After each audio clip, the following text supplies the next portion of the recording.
Hey, hey, hey, it's Chaos Queen here, and you're listening to the Geekcast Radio Network. Hey, it's Mistress Carrie, and you are listening to Studio 2009.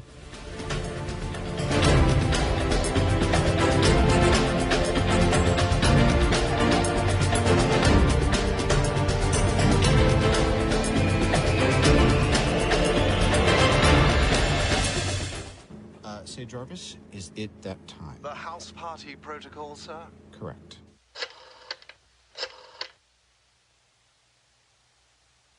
Jarvis, I'm looking for Tony. Ah, sweet Catherine.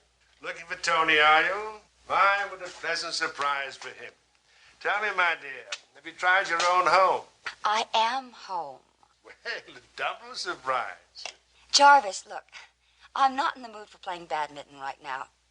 I got a weird phone call a couple of minutes ago, and Did you? One of your friends? Damn it, Jarvis, will you listen? There is nothing wrong with your podcast player. Do not attempt to adjust the volume. Hello and welcome back into our studio. You are now inside Studio 2009, only on the Geekcast Radio Network. I'm, of course, TFG1Mike, and joining me once again is that good old detective, Dave Draper. Hi, Dave. How are you?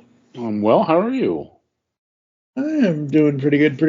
Ladies and gentlemen, this will be the last episode you will hear. It won't be the first episode, but it'll be the last episode you hear me using the current microphone I have. Ooh. So this is going to air on Groundhog's Day, February 2nd, 2025. And we are 1 week away from my 45th birthday as of this time this airs. But somebody got me, for my birthday this year, a brand new microphone arm and mic. I have now, finally, after 16 years, upgraded to the Blue Yeti Nano. Now, Blue Yeti Nano has been out for a while. This is the most recent model. Obviously, Blue Yeti is the big boy one. This is the smaller version of that. But the one I currently use is called an Elgato Wave 3. And it's okay. There have been a couple of times where I've noticed in the editing, and some other people have noticed, that there's like a little hissing background noise or whatever. Or if I say not you or any of the other guests, but if I say certain things, or if certain things on my end are done with this microphone, it will show up in the waveform as a little like it went through a bug zapper or something. So I made a little birthday wish list, and I said, hey, the two most important things on here are this arm for this microphone and the microphone. Somebody got them both for me. The arm is sitting right next to me.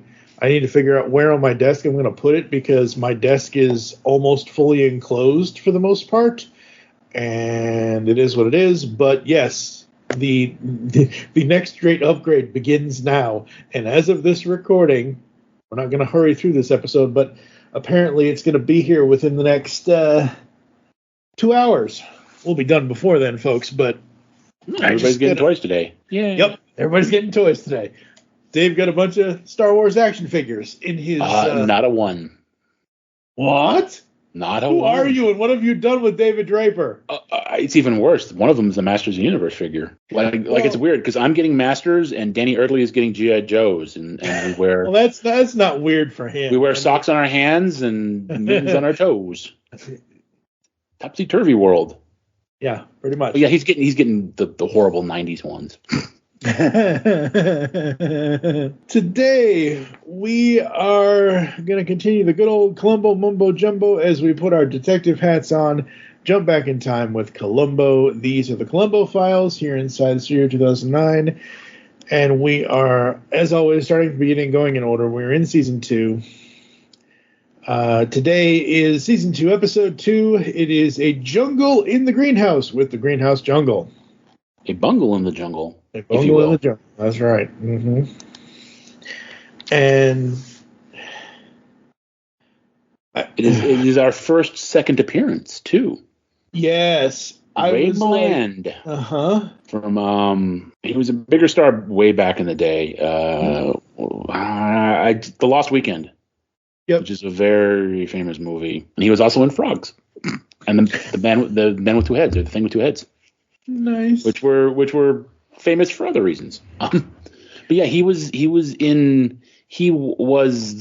I believe, the husband of a victim in season 1. Yeah. So this is why I remember him, is because of how he speaks.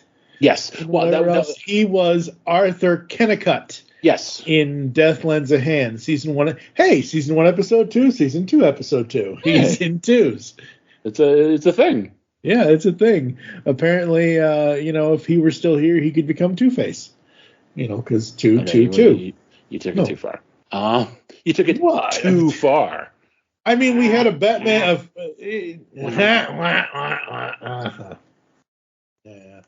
Ironically, we were just talking about the Penguin.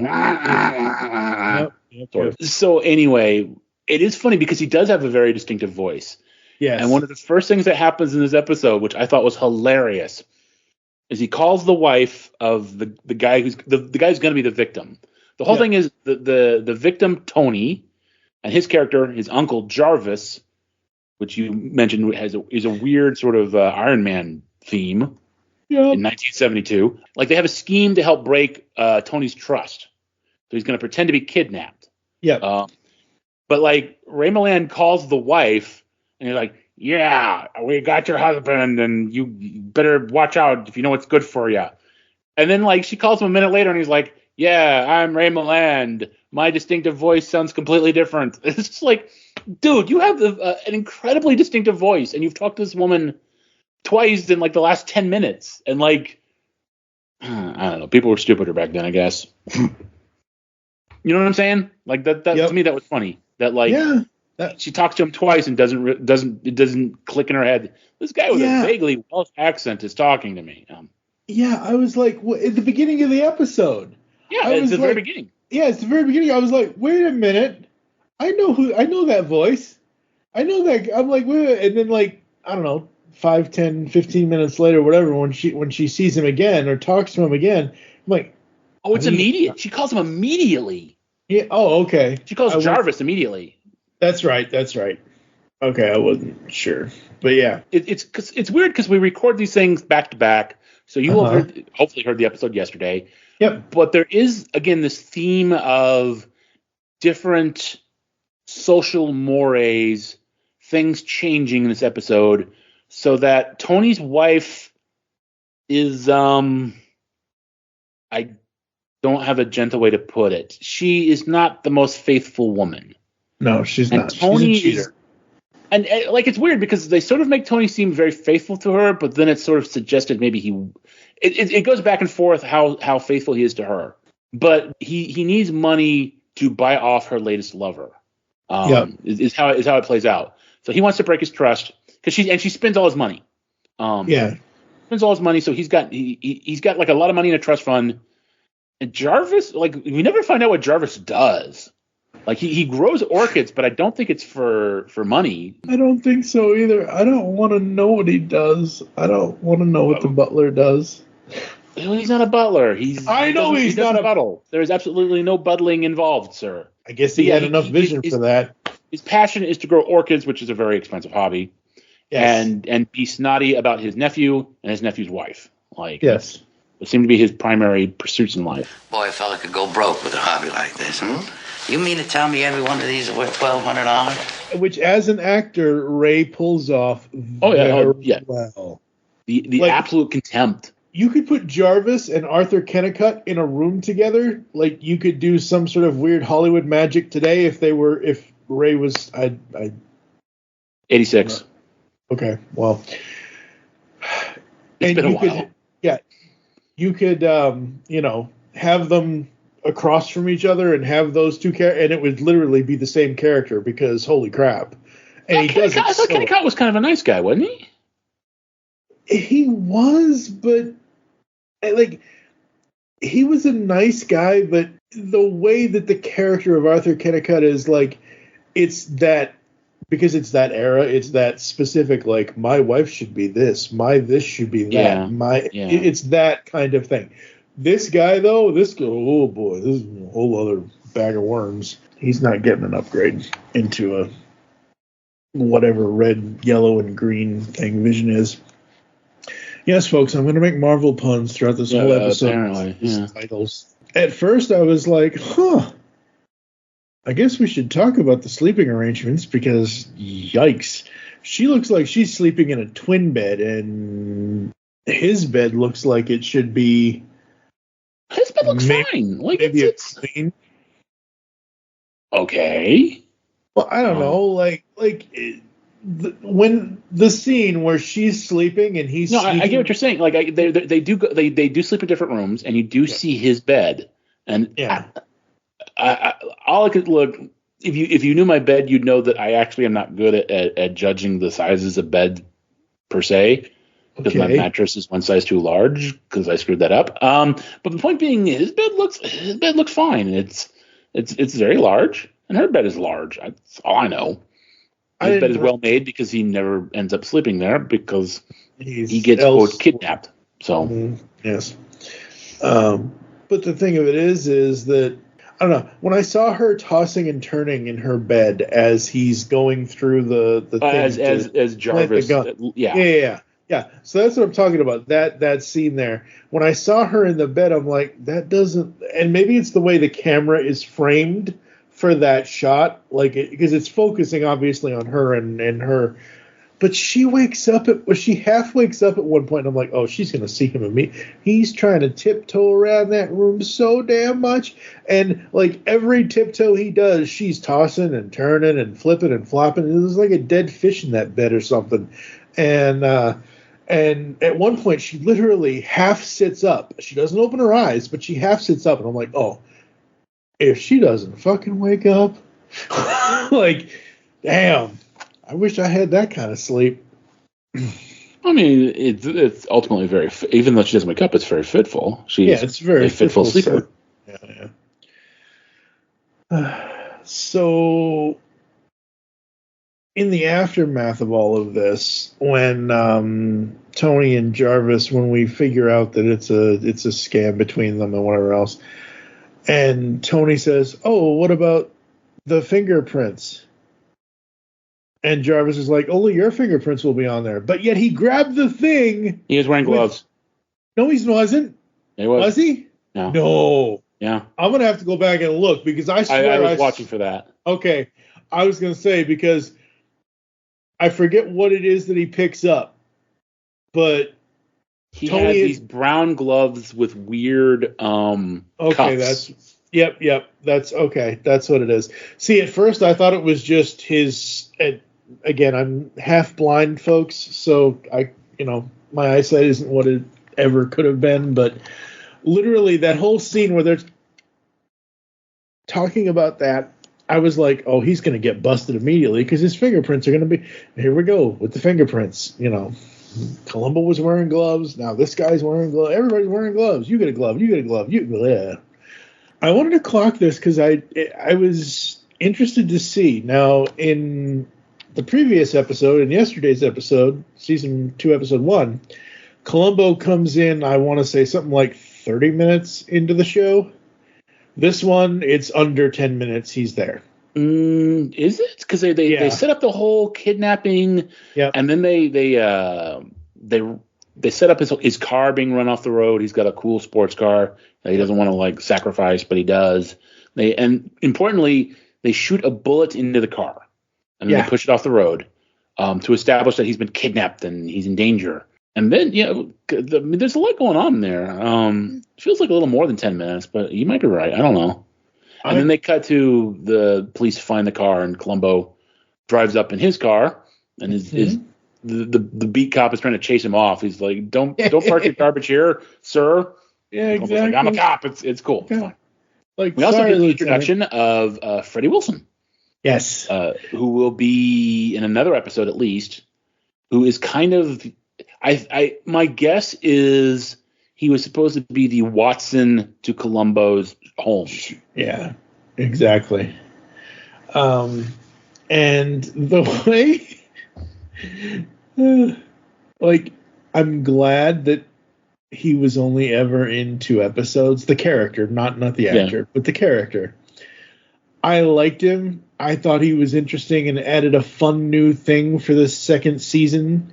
Because again, first two episodes were kind of futzing with the formula a little bit to see if there was anything we could change or whatever. But they generally would hopefully go back to what works. And well, I believe I mentioned before that Peter Falk actually did not want the dog. Right. Yeah. But he accepted it eventually because he felt that there was too much. There's the raincoat, there's the cigar, there's the car, there's there was that Columbo had too much stuff as it was. Yeah. He backed off on that. Yeah, and that's a good thing to mention here in this with the new partner here that he's got, Sergeant Wilson. Sergeant Wilson. After his run-in with the patrol officer, they go down the hill. Yes. There's a clip on YouTube that's just this scene. See, I don't even need the clip. I've got the screenshot. That's all I need. Look, folks, I love Columbo, but I sometimes so far love Columbo in things that I did not. And I used to live, when I was living in Massachusetts way back in the 80s when I was a kid. I know steep hills like that. We used to live by a whole forest, and to get into that forest, you had to climb up a very, very steep hill and climb down a very, very steep hill to get back to the house. So that whole scene, I'm like, oh my God, Columbo is me, because I've done that fall. The fall that he did, the speeding up. To set up for the audience, he's trying to go down a steep hill because it's the quickest way down. And he quickly loses control, and he's like most of it, he's running down the hill, and then very end he loses control and tumbles into a little ditch, a little Yes, and I've done that as I used to do that as a kid all the time, and I'm like, oh my God, that's hilarious, that's fun. But yeah, so one little detail that I like about the Wilson Columbo banter is, so to explain, Wilson is he's like probably in his 30s, but he's a younger guy. He comes across as a younger guy. He's very eager to please. He's very new methods, new approaches to police work. 1972, but he's got like a very early, ugly 70s suit.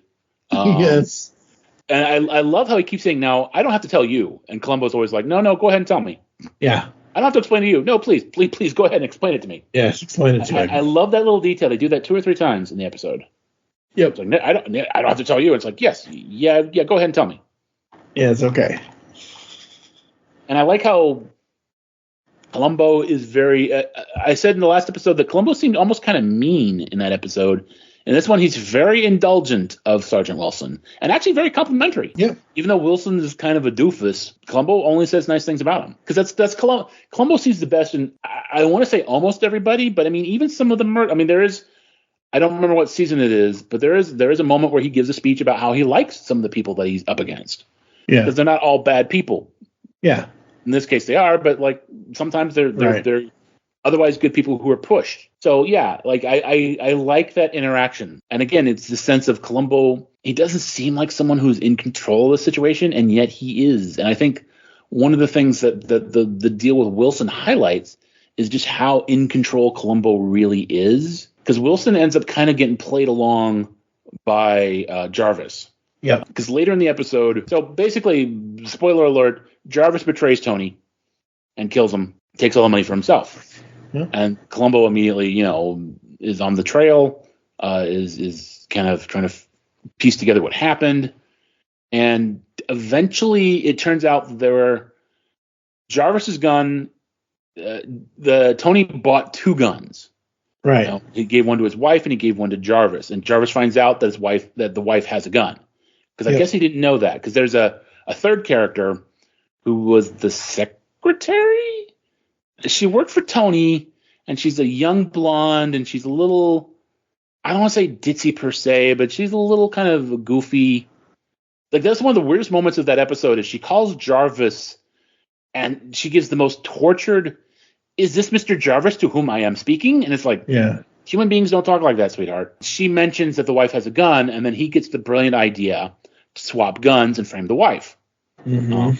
Which leads to the scene that you were talking about in the bedroom where he's kind of poking around in the bedroom and she's tossing and turning in the bed and he's trying to like stash the gun and swap guns. problem is that early on in the episode, I'm getting to like the twist, the spoiler. The police know he has this gun because at one point he shot at a burglar and missed him and quote hit a pot of dirt. And there's this whole thing about like I guess attitudes even in California in the 70s were different because Columbo's like, yeah, if I busted everybody who's got an illegal gun, I'd never see the end of it. And it's like, wow. You guys were chill about that back then. Not now. I don't think they'd let unregistered guns slide nowadays. No. But so that's what happens is he swaps the guns, and then he frames the wife, and of course he manipulates Wilson into going after the wife and searching the house, and they find the other gun. And in the end, he walks in. It's like 3 a.m. He says. And he walks into his house, and Columbo's in the greenhouse. Hence the name of the episode. And it's one of those classic Columbos where he's not answering the questions. He's just sort of nammering on about blah, blah, blah. And Wilson shows up with the wife and some more cops, including Grover. And every time they said Grover, I was like, hello, I'm Grover. Because I'm a child. I can't believe. Yeah, that's. But Grover used to be a real name. Before that Muppet ruined it for everybody. But, hey, you leave that Muppet alone. He knows what he did. Anyway, the point being that Columbo then starts complimenting Sergeant Wilson with his modern ideas and his modern concepts and his modern take on things. And he pulls out a metal detector. So they have 3 bullets, not 2. There's a bullet in the car. There's a bullet they pulled out of Tony, and those 2 bullets match each other. Yep. And then he found this 3rd bullet in a pot of dirt in Jarvis's greenhouse. Right. And it matches the other 2 bullets. And like it in theory it shouldn't because it's supposed to be a different gun. So that's how he gets them is the 3 bullets are all from the same gun. And that's how they get Jarvis. Yep. Good old Jarvis and Tony. Yeah, Tony should have had a suit of armor, you might say.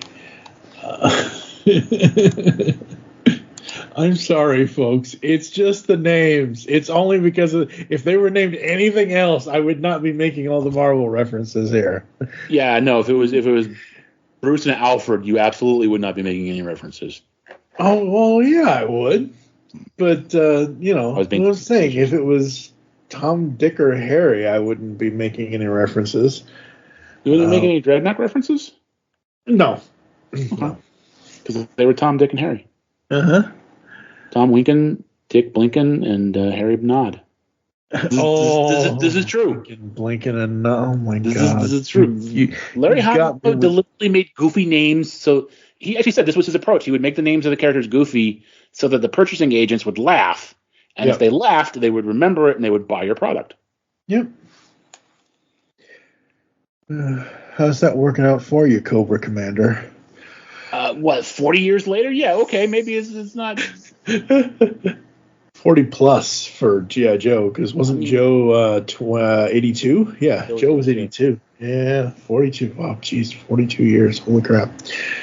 I don't know why, but I liked the malicious gossip. That was, I don't know why I wrote that down. Okay. I don't know. I'm trying to remember malicious gossip because, like, nothing was untrue. Like, she was actually having an affair with the big jerk. And then the best part is Columbo, he gets they're going sailing, and Columbo goes on the boat with them, and he kind of mentions, yeah, your husband needed the money because he said some guy was sniffing around and kind of coming on to you, and that he was going to buy him off, and the guy was willing to like dump you for $50,000, and the guy's standing right there. Yeah. Which I'm really surprised he went on the boat with them because of he was not leaving dock. I'll tell you. Come on, he wasn't going to leave the dock. He was just getting on the boat for a second. Yeah. But like you don't see that guy again. So no, you don't see that guy again. What else with this one did you like or that you want to point out? That's like it didn't really seem like there was even though the actual plot itself was fairly complex, and they even made not a joke, but they made a point of like, this is stage 1 and this is stage 2 and now it's time to reveal phase 3, but like not a lot really happens. Like it it doesn't seem like it was crammed full of particularly memorable moments. It was okay. It was serviceable. I mean, the twist at the end with the bullets was clever. I mean, the irony is if he hadn't done that, he might not have gotten caught. Yeah. Well, that's not like one thing I do want to bring up is like, did Columbo have a warrant to search that greenhouse? Is it this episode or was it the last episode where one of the wives says, "Oh, you don't need a warrant. You just have to ask us to come in." Now that's a house. That's not the greenhouse. I think that was the wife. That was the wife, and that was her house. Okay. But yeah, like. Yeah, he doesn't. So warrants were but that's irrelevant because that means warrants were a thing back then. Because again, this is an old show, and like stuff like the Miranda warning didn't exist before a certain point in our time. Will you tell me what you're doing here? It's very serious, sir. Hey everyone, editor TFG1Mike here, breaking into this episode of Studio 2009 because we are talking about Miranda rights and all of that and their origin. The concept of Miranda rights was enshrined in U.S. law following the 1966 Miranda v. Arizona Supreme Court decision, which found that the Fifth and Sixth Amendment rights of Ernesto Arturo Miranda had been violated during his arrest and trial for armed robbery, kidnapping, and rape of a young woman. So that's when they started. So by the time we get to this case on fictional television in the 1970s on Columbo, I'm pretty sure Miranda was a regular thing by then. Now, back to the show. Amazing. It is. Yeah, it is. No, it's the last of. Is it?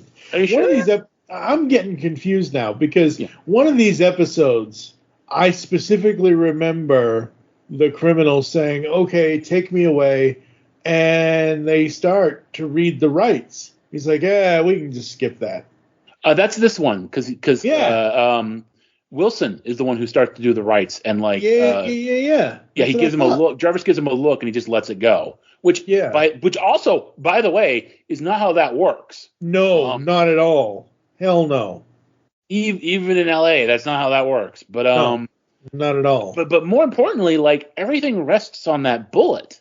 Yeah. And I hate to be all, but like if that bullet was obtained through an illegal search, that whole case gets thrown out. Exactly. Which is, I believe I said early on in our episodes that I always kind of wondered about like what happened down the road. Yeah. Because this one feels like it might have been thrown out. It could have been thrown out. This feels like a kind of easy one to beat. Yeah, pretty much. And we know, folks, it's fiction. We get it. It doesn't. It's TV. Obviously, it's TV. We get it. But it's just one of those things where we're trying to figure this stuff out. And I noticed that literally, that was one of the things I noticed. I was like, wait, he's starting to read him the Miranda rights, and he just looks at him like, okay, I'll stop. He didn't specifically say, I waive my Miranda rights. He just gave him a look. He just gave him a look, yeah. And that's not how that works. That's not how that works. You have to specifically say, I am waiving my rights. Yeah, but like, I'm not sure if that applies to anything he says or if that applies to the arrest itself. I'm not 100% sure on the Miranda thing. Like, what I'm saying is it's not good. You have the right to remain silent. Anything you say can or will be used against you. Right. Anything you say can or will be used against you in a court of law. So anything you say after you've been given the rights. But you also have one of the rights is you have a right to an attorney. And right. That's kind of a big one to know. Yeah. But I mean, it's weird because it's one of those things like, particularly now in 2025, and I think even by the 70s, it's so famous in pop culture that like, you would have to be an absolutely isolated dolt, both stupid and isolated, to have no idea what your Miranda. You know what I mean? Yeah. Like you and I were just mouthing it off from memory, watching TV shows, and like I think 90%, 95, 99% of Americans know what their Miranda rights are, but the police still have to say them. Yeah, they still have to say them because that's part of the procedure. That's part of the arrest. Because they didn't tell Miranda. Because there was an actual guy named, at least for legal purposes, named Miranda. Yep, absolutely. All right. Other than the metal detector being the end-all, be-all culprit of him getting caught, I have no other notes for this. Okay. Wilson was fun. He was an interesting addition. I think I read somewhere that he's only in 2 episodes, which is weird that they would introduce a character and then just drop him. But they did. Yeah, if I remember correctly, from what I saw, where's that character? Sergeant Frederick Wilson. He is only in, like you said, the 2 episodes, Greenhouse Jungle, and he was in another one. Where'd it go? I don't know. Interesting. But yeah, he was only in one other episode after this. Again, I think they were trying something. I think they were... Oh, yeah, absolutely. Trying to not mess with the formula, but... I think they were messing with the formula a little bit. Yeah. I want to look at Mr. Dishy's filmography here and see... Columbo episode... Maybe somebody else played him in... Oh, no, let's scroll down, Mike. Now you see him from 76. So he does appear in 2 episodes. But, so from 72 to 76, 4 years, they tried something... Like, why wouldn't you... Like, even if you're not going to use the actor, you could still use the character. Like, he's been reassigned over here, or he's this, or he's doing that. Like, you could do, I don't know, you could do something like that. Well, I mean, TV was weird back the then. long form storytelling attitude, I mean, is a very recent thing. Yeah. Usually it was, you know, even though there was some attempt at continuity, like, it was very loosey-goosey. Everything was self-contained. Everything begins and ends and resets. You know, sitcoms are infamous for it. Everything goes back to the way it was at the beginning of the episode. Yeah. And I think I've mentioned before that, like, there was the old, I think, Cracked magazine parody of Magnum P.I. The running joke was that his girlfriend always dies.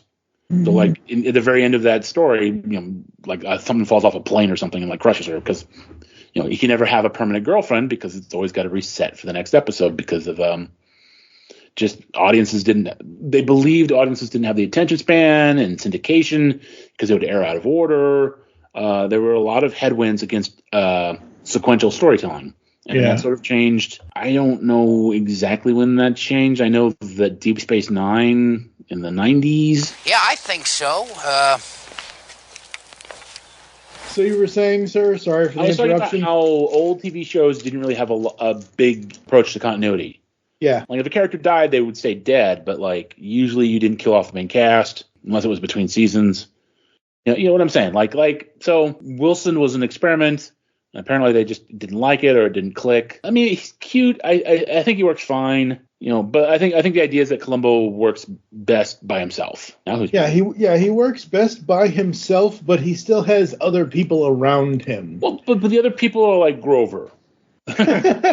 they're basic generic cop guy. They got that you know, central casting craggy dude in his. I mean, they're probably, you know, not to do a Monty Python thing, but they're probably 35, but like in 2025 eyes, they look like 50, you know.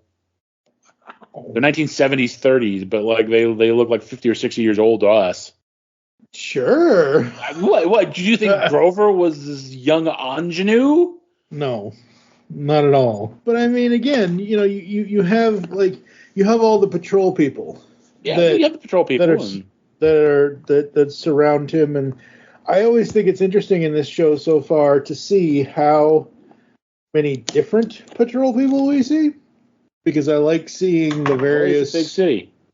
I'm not saying that it isn't. I'm saying that I like it because that means that Columbo, as a character, gets to deal with many officers and give his expertise to, like, the one in this episode where it's like, sir, you got to move your car. Lieutenant Columbo. And then somebody else immediately, another officer or something comes up, says, the dude, Wilson, Wilson comes up, says, here you go, Lieutenant, come on, let's go. And the patrolman's like, who's... Again, goes to your point, LA is a big city. The patrolman didn't know who the hell Lieutenant Columbo was. So, you know, it's interesting. I like it. I like it a lot. It's very fun. Let's see here. Anything else for the plot or the cast? None of the other names popped out. Like, I've looked at several of them, but I'm like, I don't recognize. Yeah. Again, I know this is an old show. I get that. But, like, you get somebody like Jarvis, like Raymond Mullard, or you get somebody like who we're going to get back in the next episode I'll talk about after when we close the show. You get somebody like that, or you're like, oh, it's that guy. Kind of in the last episode we had Blythe Danner. Yep. Apparently we technically had Gwyneth Paltrow. Technically, we had Myrna Loy. I mean, we had some pretty big names in that episode. Where this one, it's Ray Milland, yeah, and then the rest were like the guy who plays Tony kind of seems familiar. The guy who plays the boyfriend Hunk kind of seems familiar. I'm sure they were on a bunch of TV shows back in the day, but yeah, can't hit a home run there every time. No, you can't have a pre-born Gwyneth Paltrow in every episode. Hey, it's a shame she was in the episode early, because then we could have had a perfect Iron Man trilogy. Oh, Tony, Jarvis, and Pepper. That's right. Yeah, absolutely. All right, folks. We are going to go to a quick ad break. You're going to hear some ads and some other stuff. You're going to come back with the ratings and all that stuff, since I screwed all that up. So we'll come back right after this. Did you ever see one of these before, Lieutenant? No, I'm not sure I have. It looks kind of familiar, though. It's a camera-mounted starlight scope. They use them quite a bit at Berkeley for night work. You mean that takes pictures in the dark? Yeah. I bought this one myself. You use your own money? Well, I wanted to have the best equipment for the job, sir. You must be a bachelor. Hello, geeks and geekettes! Looking for a podcast that covers a vast array of topics? Then check out Altered Geek Unleashed, where we discuss our thoughts on this week's geeky news, tech, gaming, television shows, movies, cartoons, comics, and more. So, get altered, get geeky with the Altered Geeks. Every Friday on the Geekcast Radio Network. Are you missing entertainment in your life? Welcome to Captain Ruggles Gaming. Whether it's guides, roleplay content, or our shenanigans with our collaborations with the 20 years standing strong Fart Clan, also known as Fast Action Response Team, or the Wrecking Crew, we have something for everyone. So join us when we traverse the cosmos of space games, survive the undead in zombie games, or just having fun in first-person shooters or random indie games. Visit us now at geekcastradio.com and youtube.com/@Captain Ruggles, or Google search Captain Ruggles Gaming. It's game time, and I'll see you out on the battlefield. Do you know John Hyatt songs? Maybe you know them from being covered by Roseanne Cash, Three Dog Night, the Neville Brothers, Emmylou Harris, Eric Clapton, B.B. King, Jeff Healey, Bonnie Raitt, or literally hundreds of others. Maybe you have some of his albums on your shelf, or in your cow-horned Cadillac right now. I'm Jesse Jackson. And I'm Sylvan Groff. And we're going to dive in from A to Z. Join us on the Perfectly Good Podcast. We're going to discuss all of your favorites and uncover some forgotten gems, from Aces Up Your Sleeve to Zero House. Rate and debate every John Hyatt song on the Perfectly Good Podcast. Have a little faith. On the Simplistic Reviews Podcast, we talk movies. We talk TV. We talk... Hello, Julie, what the heck are you doing? Trying to make our spots sound more exciting by adding explosions. Yeah, I'm pretty sure you could have got the point across with sound effects, not the real thing. Download the show on iTunes or at simplisticreviews.blogspot.com. I'm sure your insurance company will cover that. No, they won't. No, they probably won't. That's obvious. Yeah. Awfully obvious. All right, folks, we are back, and because I screwed everything up in this episode as far as how the closing is supposed to go, the show holding up, did this episode keep your interest throughout? Yes. Yep, same for me. There wasn't even, like, sometimes, a certain show, and it was funny because I was like, okay, I know that the first episode, which we didn't really talk about, like, I was like, oh, like, this one was an hour and 12 minutes. I think the other one was a little bit longer. Or as I said earlier, it did feel weirdly truncated. Yeah. Are we itching to watch the next episode now? I am. Yeah. I don't even know what comes next. So I'm like, ooh. What comes next is not that. Wow. God, I'm so horrible. Really, huh? No, I didn't do it right. But yeah, no. What comes next is the most crucial game. And in that episode, it has a returning cast member because we get. Well, we had one in the first episode. Well, we had on this one. Raymond Mullard was a returning guest. Yeah. Well, next time we get Mr. Brimmer back. We get Robert Culp back in the next episode as Paul Hanlon. Yep. Okay, I think I know this one. This is the one with Dean. Yeah, it is the one with Dean Stockwell. Ooh, I didn't know that. That's awesome. I love the old man. Oh wow, Valerie Harper. Nice. Yeah, he's the victim. This is the first returning murderer. It's not the first returning guest star, but it's the first returning murderer. Right? Yeah. No, I'm just saying. Murderer. It was a murder. In my own headcanon, they just change their names and identities and then get in trouble again. Yep. That doesn't surprise me, usually. There are, I think Culp is, I think, a 3-timer. Culp is a 4-timer. He's got season... the ABC ones, it's not that they don't count, but they're a different thing. Like... Okay, they might be a different thing, and that's fine that they can be a different thing. But he's in season 10, episode 1, Columbo Goes to College. He's also in season 3, episode 4, Double Exposure from 73 as Dr. Bart Keppel. Yeah, that's what I meant. Is he's 3 classic ones. God, what's the guy? The guy who was the prisoner is in 3 classic ones, and I think he's in a modern one too. Modern.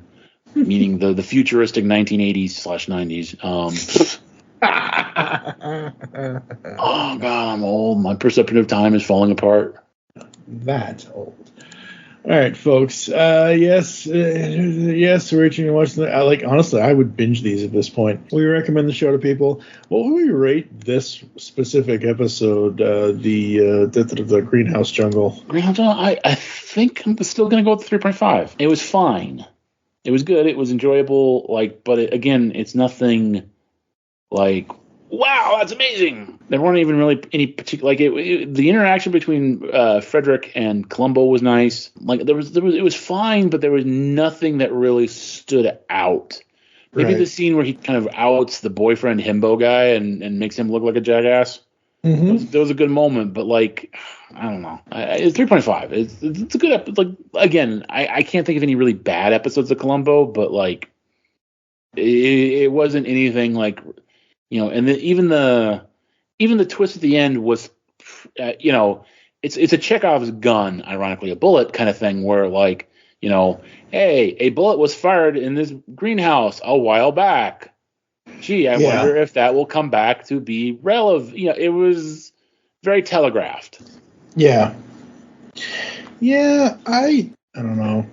I'm trying to think. Was there anything in this that... there was nothing bad. It's just there was nothing to really write home about and go, wow, that was amazing. Yeah, now I feel like I'm starting to turn into Mr. Lumberg over there. Yeah.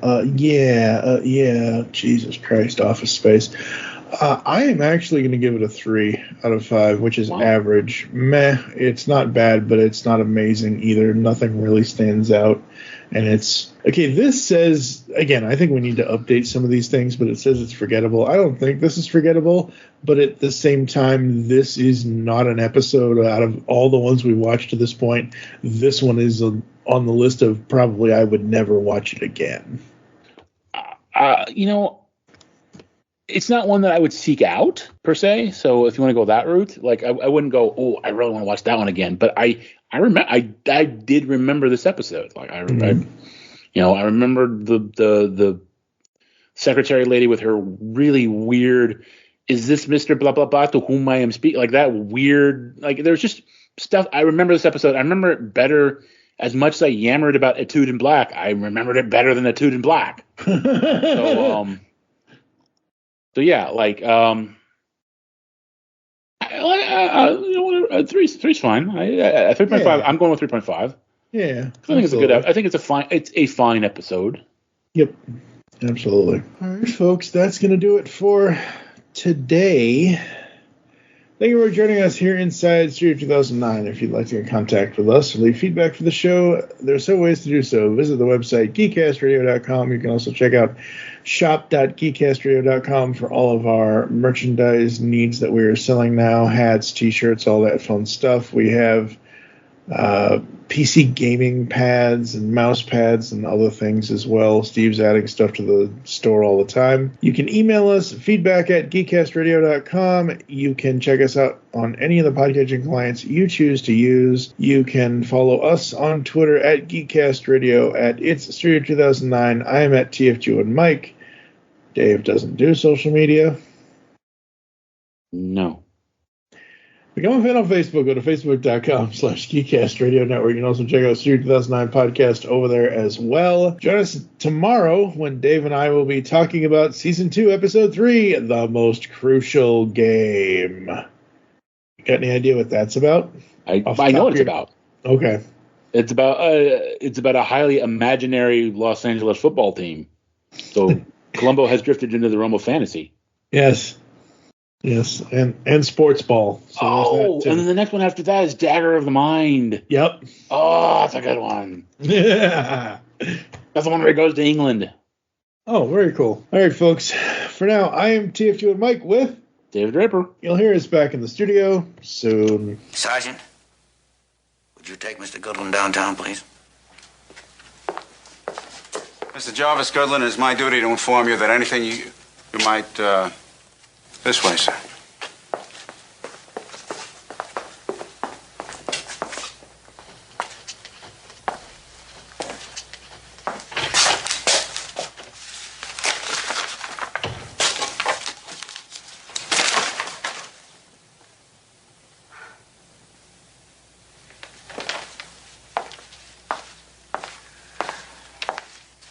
Mrs. Goodwin, would you allow me to drive you home?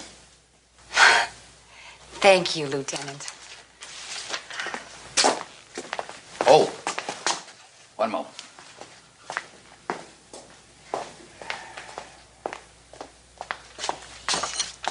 If I forget this, my wife will kill me.